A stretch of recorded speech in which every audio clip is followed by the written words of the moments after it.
John, Angie, have you ever had coaching that wasn't good? yeah, more than once. So what did you do? I told the authorities that they were harboring aliens from another planet and they were never heard from again.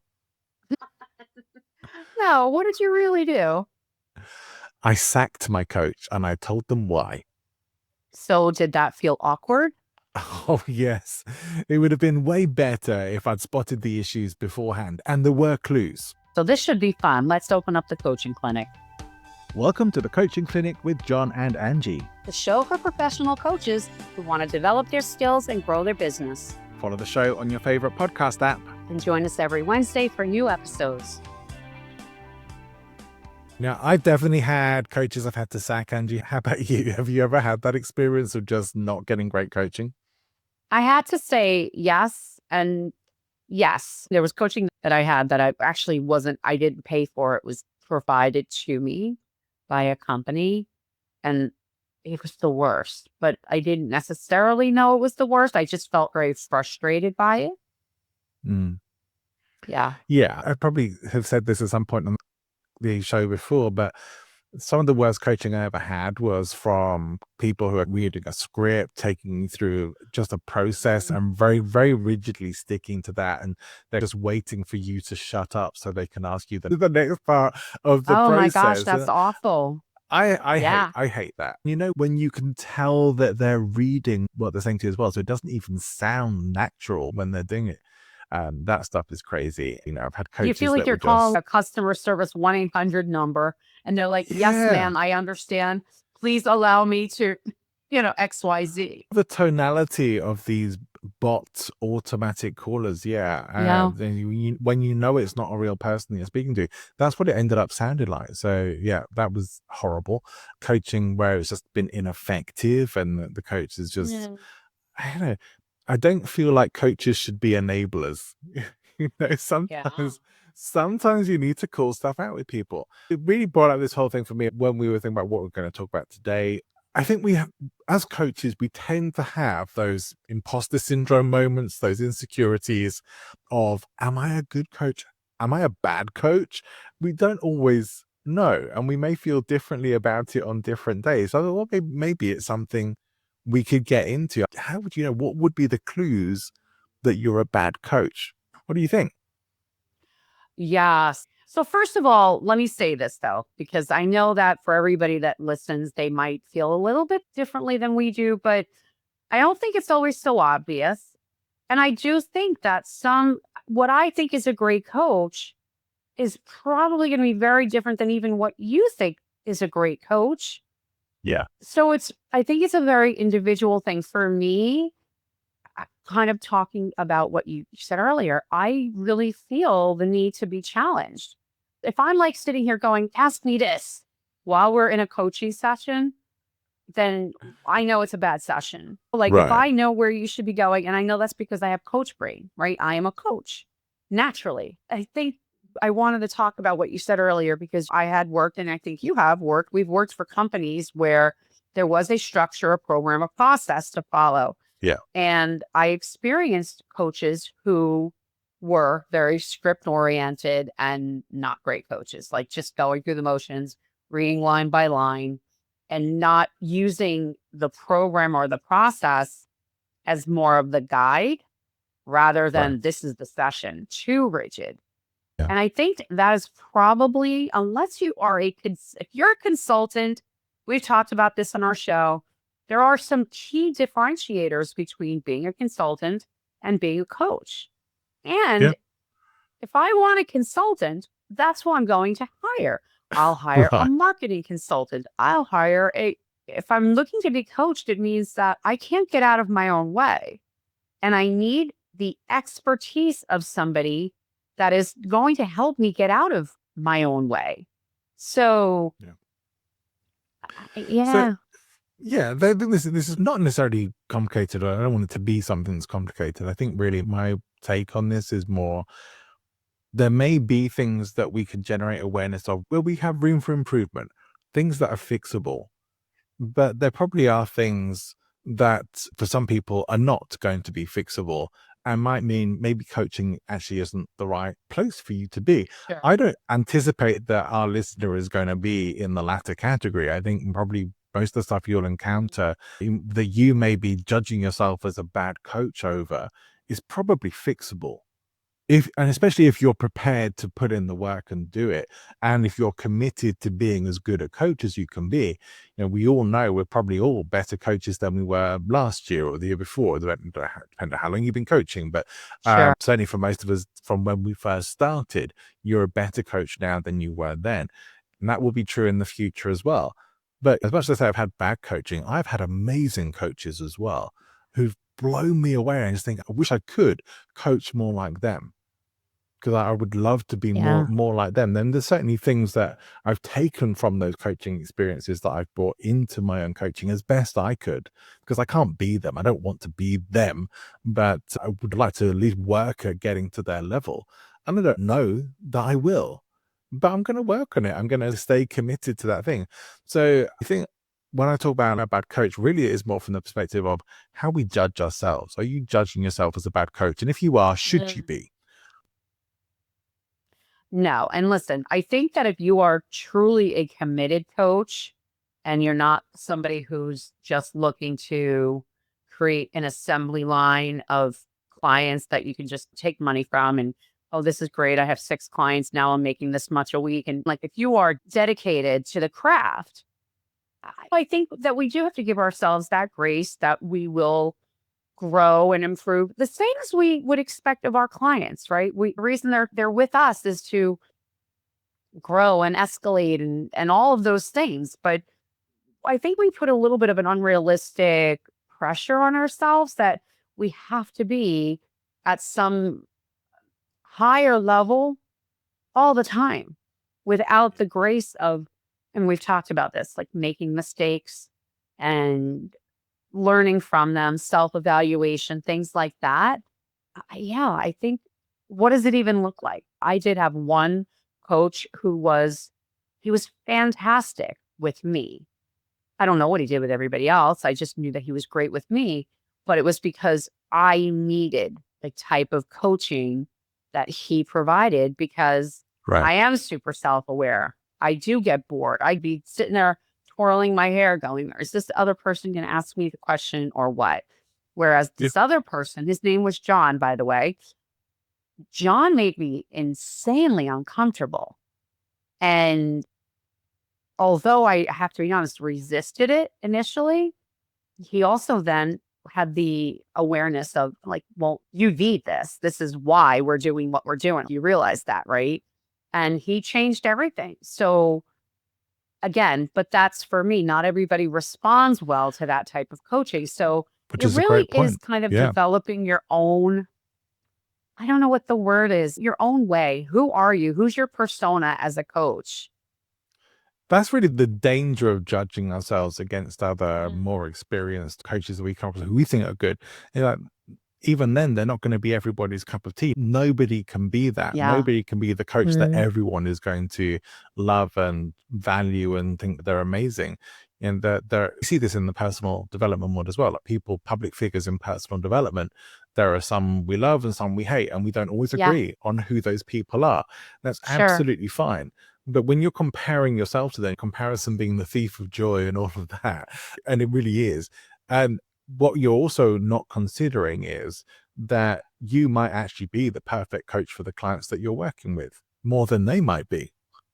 And so we Yeah. judging ourselves against them, well, I'm not as good as them, so am I a bad coach? Ever going to be that good? You're you, and you want to be the best you that you can be.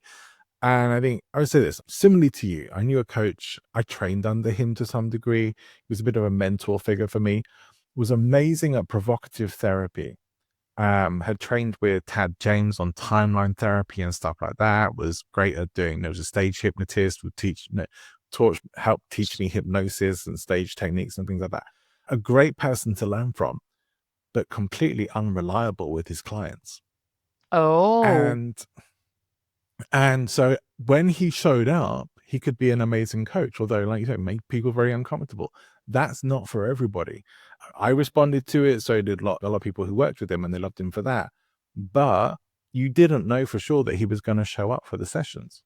Really? Listen, and wait, it's so funny you brought that up because speaking coaching, I had an event that I had to cancel last minute very recently, and I'm still sick to my stomach over it. I mean, it was unavoidable. We had a little bit of an emergency, medical emergency in the family. I didn't have a choice. And it made me sick to my stomach because I tell my clients before they start working with me, if I ever no show, I'm probably dead. It's like I don't do it. I don't cancel. I don't no show. Right. And then I set a pretty high standard for them, like don't not show.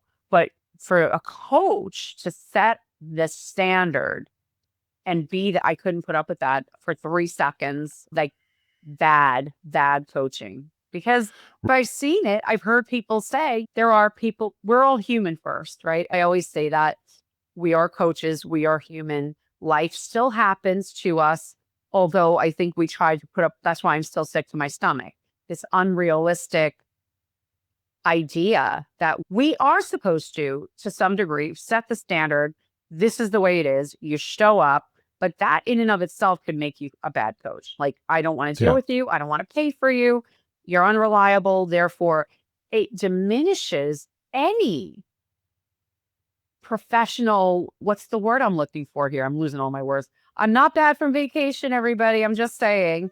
Anyhow, but it Credibility, diminishes. confidence. Yes, thank you for all those easy words. But it's the truth. Like all of a sudden, it's like you're not all that anymore just because of that. It's completely disrespectful and all the things when that happens. But at the same time, right, life does happen too.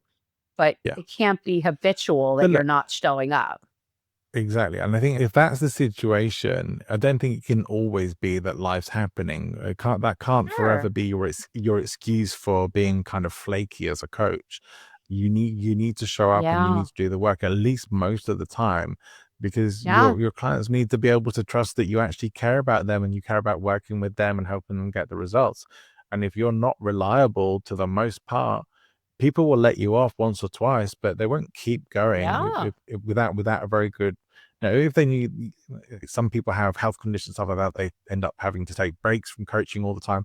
Great, but Right. you're probably gonna let your clients know something about that so that they know what Yes. to expect, rather than just not Yes. showing up for them and letting them down. Correct. So I think that was I'm a bad coach. I think if you don't really care about your clients and have their interests, their best interests at heart, I think that's probably what would make you a bad coach. If you just give me your Yeah. money, I don't care about your results. I just want your money. That would be in my books. Yeah, you're pretty much a bad coach. You're disrespecting your clients. You're letting people down and yourself as well. Even if you have all the best coaching skills, that doesn't mean you're going to be an amazing coach. So interesting because I think that because our industry is growing, if we've talked statistics, I think the last time I actually looked, it's been so since 2018, the industry has grown by over 500%. COVID, there are things that made that happen. The industry was Yeah, growing as it was, but that just gave it a nice shove. And I yeah, have to say this, and if anybody out there feels offended when I say it, maybe we're talking to that person, to be honest. But I think that a lot of people diminish the relationship that we have sometimes with people as coaches, meaning don't come in and just think like, oh, I can just be a coach. Because I feel like that just diminishes the art of the people who are actually professional coaches. But the reason I'm saying this is I have heard people say that and it infuriates me. I'm like, what do you mean just be a coach? I mean, certainly we've made the joke, right? We're not rocket scientists. Maybe some people are, I don't know. But generally we're not. And intensive brain surgery that we do, but we're affecting people's lives. And it is such an important job to have. And when I hear people diminish that or minimize it, it really makes me look at them and think, you are not a coach. You're just here for the money grab. You're here because some people charge hundreds, if not thousands of dollars per session and want the money grab because it's air quotes easy to do. That is a really bad coach. That doesn't really take yeah. consideration to the craft. There is a sort of opposite of that. which isn't, I wouldn't say it's something that makes someone a bad coach, but it does make somebody less than they can be as a coach, which is Right. undervaluing themselves Yeah. and not getting themselves out there enough to get the kind of client work that they want and that they deserve. Sure. If you don't put yourself out there, it's not going to magically come to you. Like, you have to build the business. So I think there are people who don't really enjoy the business work of coaching. Doesn't Yeah. make you a bad coach, but it does make you an ineffective coach if you don't actually have the clients, or if you're Yeah. doing more free stuff, or if you're still charging $75 an hour for coaching clients and you've been doing it for 10 years. It's like Yeah. something's not right there. So Yeah. change it. This is what I mean about the stuff that's fixable. This is the stuff that's fixable. But you have to Yeah. make the decision that you want to fix it and that you want to be better because of it. And it's better for you, it's better for clients, it's better for your future clients who will get results from working with you. Right. You will feel amazing about it. And it's okay to have the imposter syndrome stuff and question yourself. That's still going to come up, but you'll ride it out because your clients will help you to do that. Your work will help you to do that. Well, I think you have to just pay attention. We talk about this so much. I notice it's coming up a lot, just naturally and organically in our talks here. It's interesting that we really do have to give ourselves that grace to grow, right? That imposter syndrome can pop up at any time during the duration of your career.